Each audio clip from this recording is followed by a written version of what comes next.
Let's turn to the advisory now, and if you own an investment property, well, you might want to pay attention because there have been changes to the Residential Tenancies Amendment Act of 2024, which have come in recently into effect. The question is, I guess, are they undermining the rights of landlords in favour of tenants? Well, Kitty Parker is the founder of Kitty & Miles, joining us now. Kitty, welcome. Thank you for having me. Is the pendulum swinging in favour of tenants? What are we seeing as a result of, well, there have been a number of changes, perhaps to the benefit of the tenant? I tend to agree. I feel this has been a space that has been under-regulated for at least a decade, and things are starting to swing a little bit more in favour of the tenants.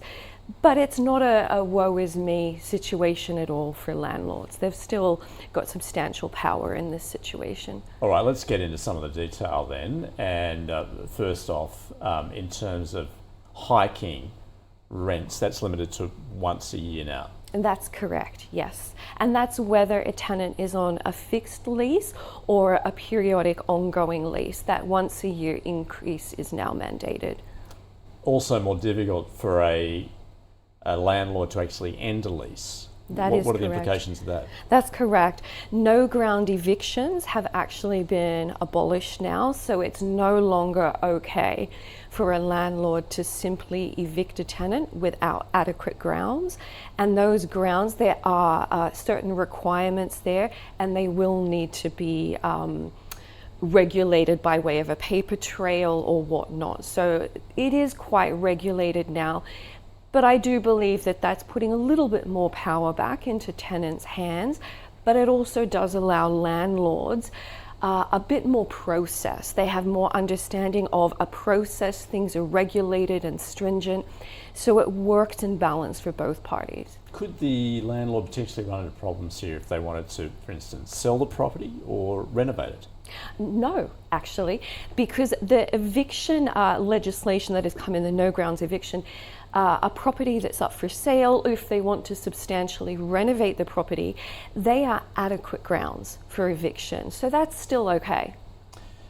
Now, the next issue is often contentious. It's about having a pet in a tenancy. What's changed there? Yes. Well, now the landlords are technically meant to be a little bit more favourable and flexible with regard to tenants having pets. They are not allowed, they're not permitted under current new legislation to say no per se, but there are some animals that are still, questionable, but overall tenants are permitted to have pets, generally speaking. Okay, and I see also preventing extra fees at the beginning of a tenancy. I guess this is in terms of doing background checks and other associated fees. That's which correct. May be hidden. Yeah, that's correct. That these were passed on to the tenant to be, and they could be things, any form of background check, but often it ran into, a few $100, and so these are now not permitted. All right. I see also on the list is ensuring tenants can pay rent by bank transfer. Was that not the case before? Not always. Sometimes it would be the case where the only means of a tenant paying rent was a form of payment that had, say, a monthly or per transaction surcharge.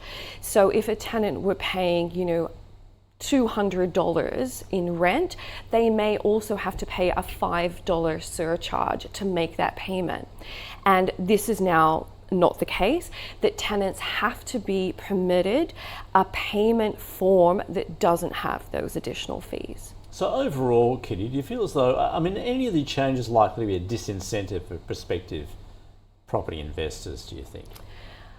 I think possibly there would be some situations, especially the pet option. There will be a number of property investors that don't like the idea of a tenant being permitted to have a dog per se, that they may feel it may damage their property, and there will be some that are decentivized to lease. Yeah, absolutely.